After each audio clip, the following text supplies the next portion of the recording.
Here we'll be preparing the 1-1 tooth to receive porcelain fused to metal full coverage restoration. For this preparation, we have to do around 2 millimeters of incisal reduction, 1.5 millimeters of labial reduction and 1.5 millimeters of lingual reduction. Whenever we are doing the preparation for porcelain fused to metal, we start with the incisal preparation first. When we are doing the incisal preparation, the diamond point has to be held at a 45-degree angle to the incisal edge, so that when the mandibular teeth come in contact with the upper anteriors, they exert a force which is perpendicular to that particular surface. We give 3 depth orientation grooves in such a manner that the diamond point is held at a 45-degree angle inclined to the incisal edge lingually, and we sink the whole diamond point into the incisal edge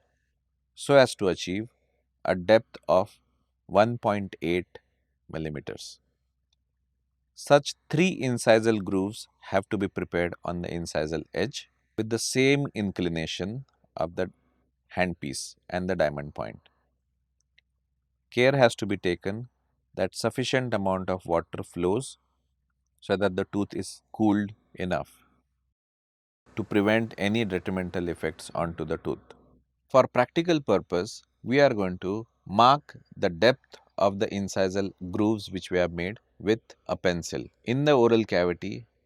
if you are using this particular technique, then indelible pencil or a marker which can be used in the oral cavity should be used. This facilitates us to maintain the required amount of depth which we have to prepare, as the deepest part of the groove is marked with a different color, and once we start with the preparation, we tend not to grind the deepest portion of the marking, and thus as we reach to the required length and the markings are diminished